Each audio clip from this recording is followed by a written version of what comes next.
Let us start this again. I started a video and the phone rang. So yeah, I'm home.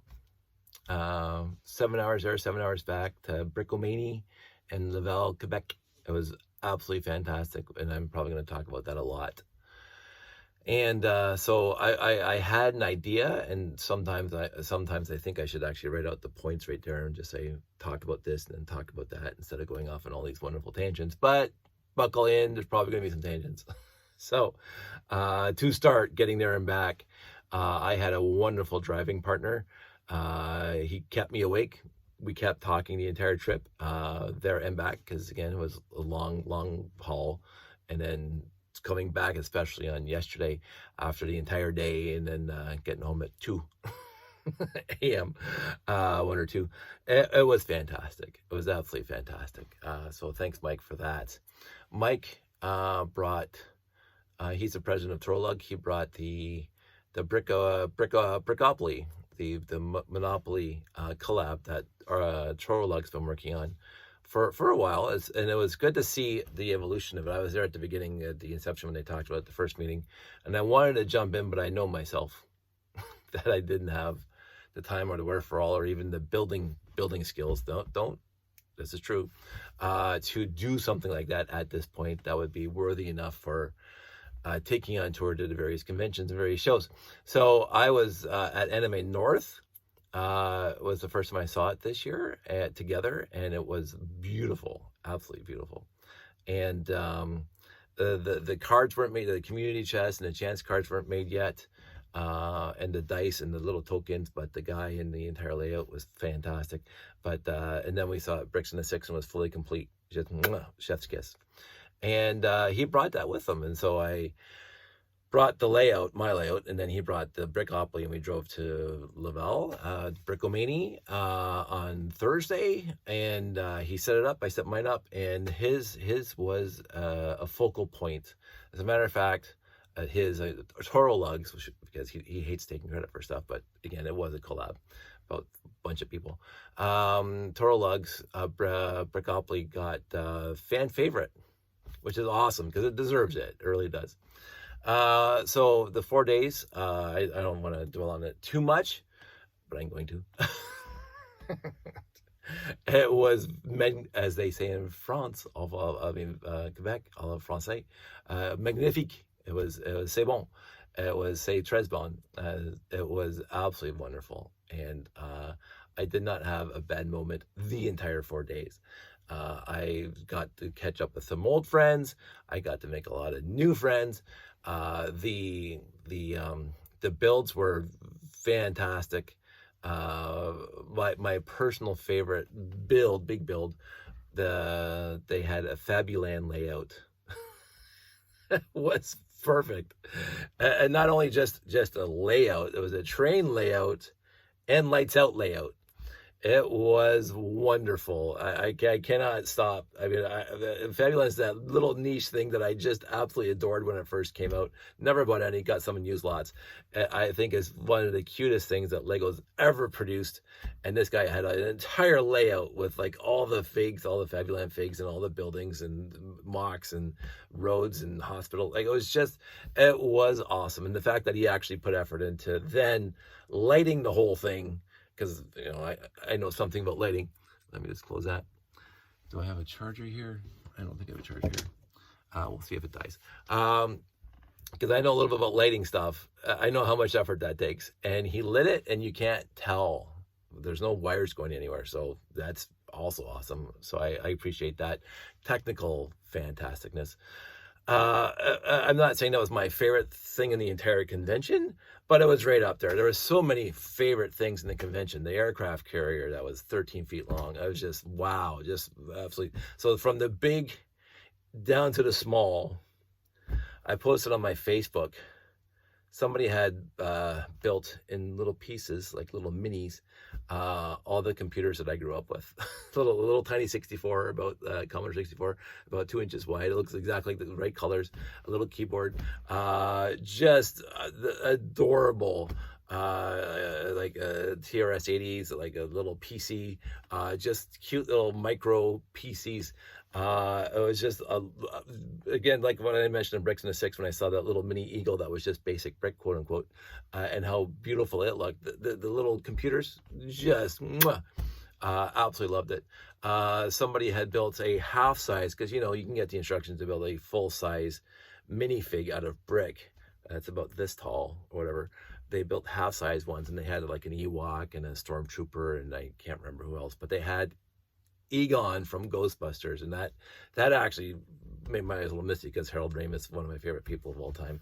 Not that he knows me and he's passed away, but and Ghostbusters is one of my favorite movies of all time. And it was just a beautiful little rendition of Egon in his half size brick built minifig, and it's just like I caught it out of the corner of my eye, and like boing, and like, oh, click, my phone posted it. So many fantastic GVC. Fantastic. I got to talk to the guys there on the GVC.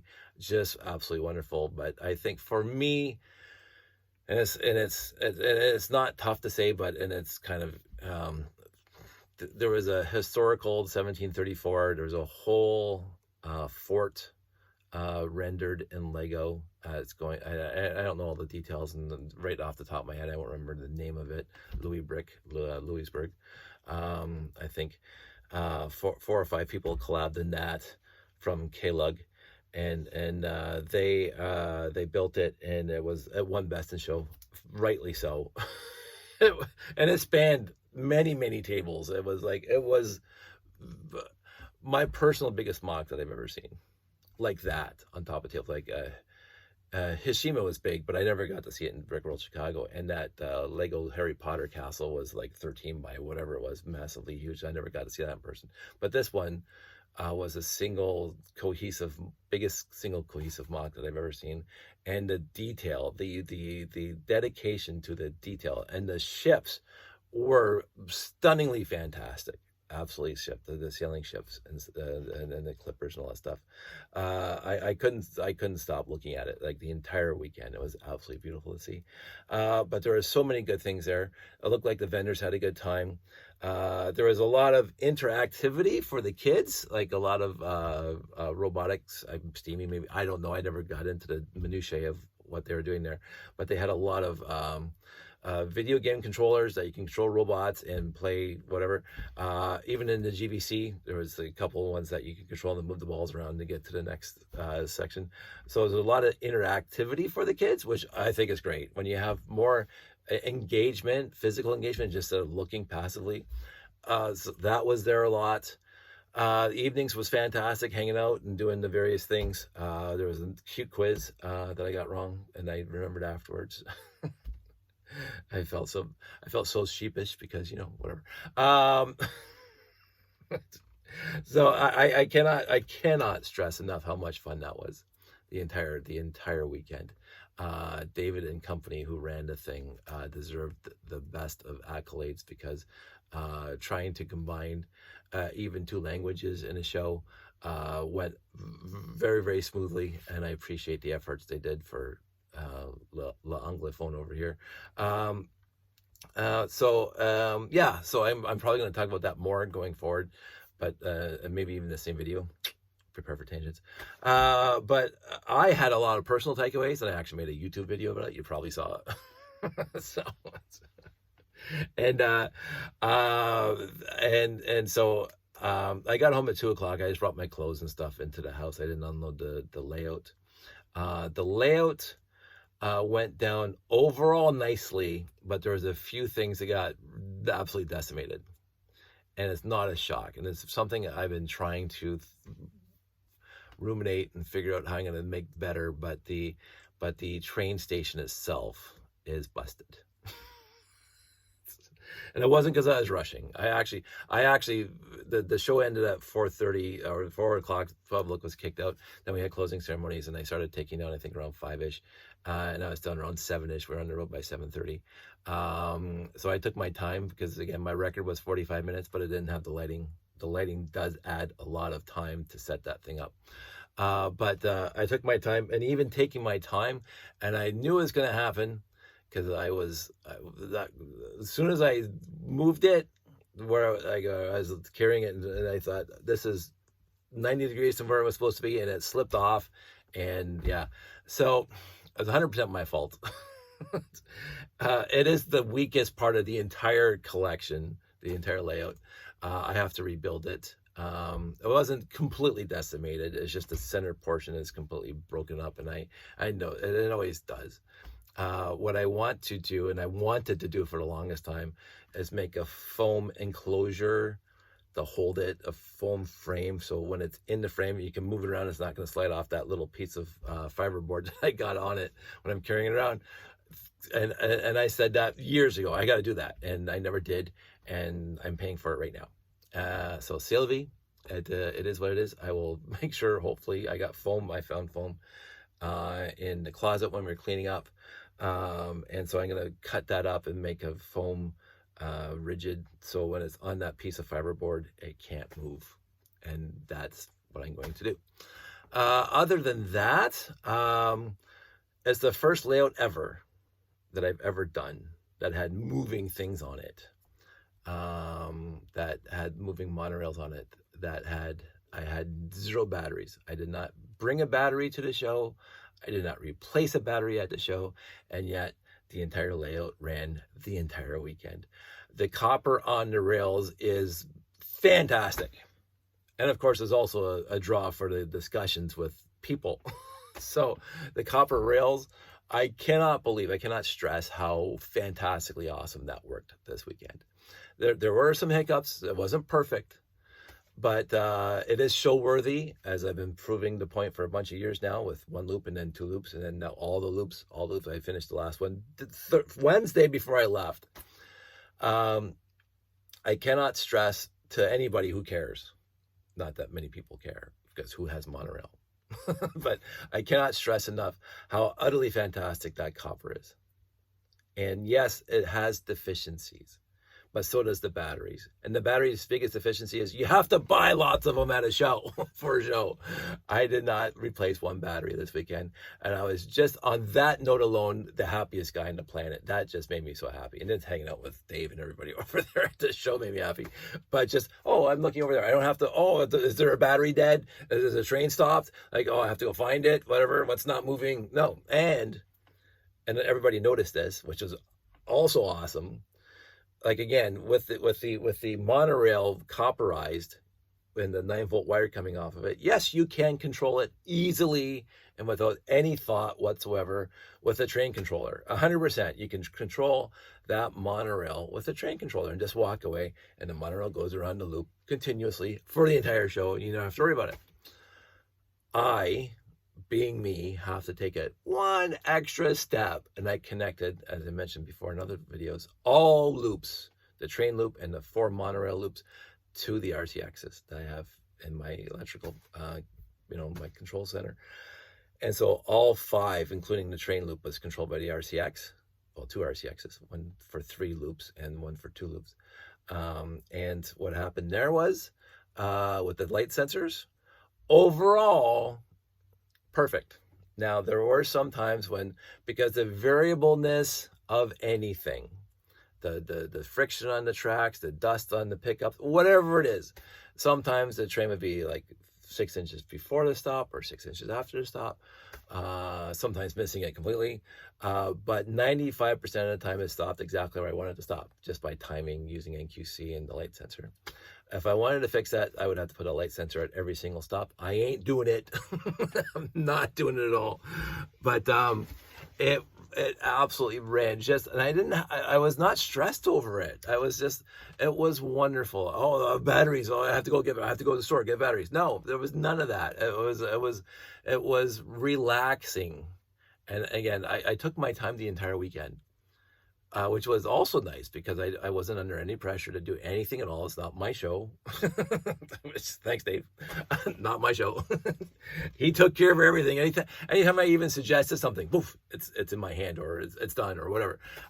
David was fantastically awesome, as was the rest of his staff that ran this show.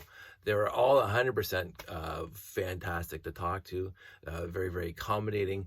Not that I needed to be accommodated, but anytime something came up, it's done with no problem.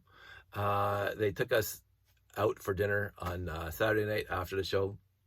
upstairs, found food, and we got to chat, all of us in one big group. It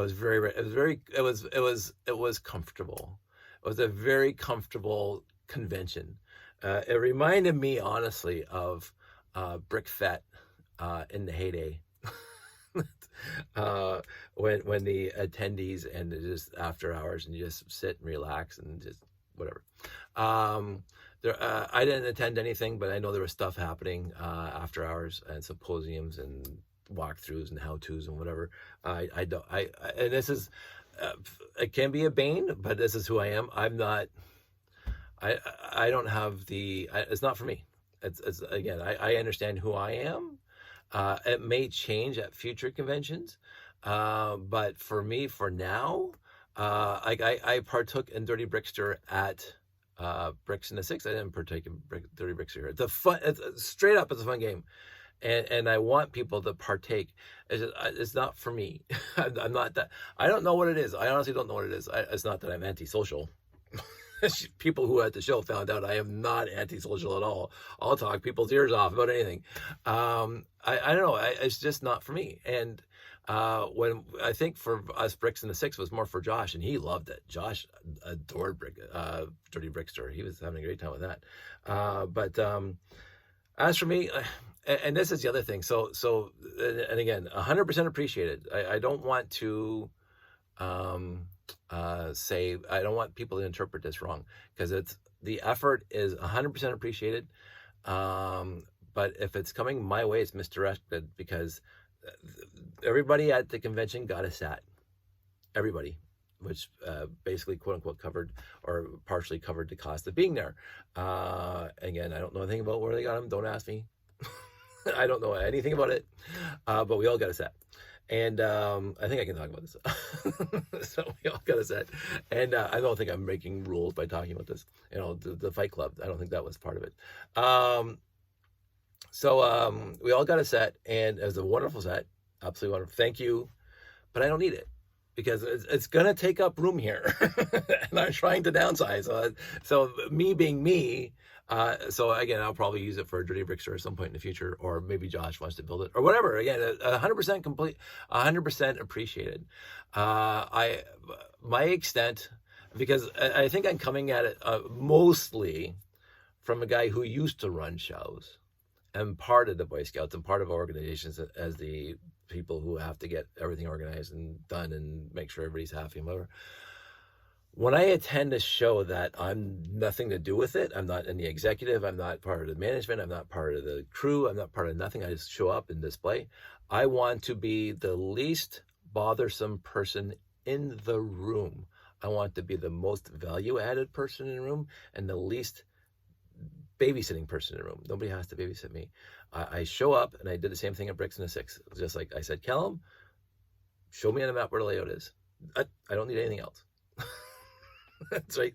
You're running around. People are pulling you left, right, and center. Like, well, I don't have this. Nope. You tell me where you want me. Boom. And then you go do what else you have to do. You don't have to worry. You don't have to think about me. You don't have to worry about me. You don't have to. That's how I manage my life, because I've been on the other side. And sitting there listening to somebody vent about how they're 6 inches from where they thought they were going to be, and how it was wrong, and blah blah blah, and how we ruined their life, and the world's gonna end, and blah blah. I've been on both sides of this, and when I'm on the easy side, 100% easy side, was just show up and display something, I'm gonna be the least obtrusive, the least gimme person I know, because that's who I am. And again, those people, again, I'm saying this badly, those people who go there for these things in the show, like, not to give me like the drawing here, but they go, hey, I'm gonna free Lego set. Woo! That's right, because they're offering it, and that's fantastic.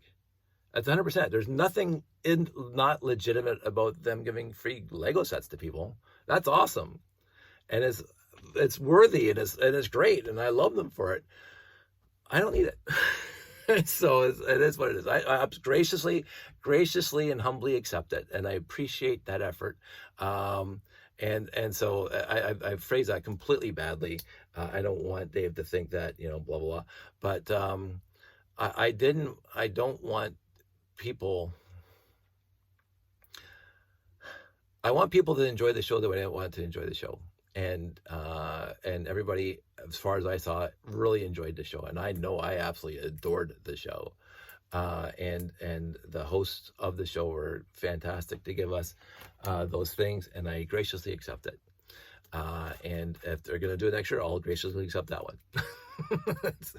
uh, but I guess for me, I don't want the host to think that they need to give me that to make me be in the room. I think that's what it is. I don't think I don't want people who run a show to try to reel people in by offering them free swag. Because I go to conventions, like you go to a comic book convention, you go to a Star Trek convention, not that I've been to one, you go to any other convention, they're not offering you anything when you walk in the door. There's nothing. You have to pay your stupid amount of money to walk in. And then if you want to see or get a signature or sit in a symposium, you have to pay more, right? That's what everybody else in the world does, except for Lego cons.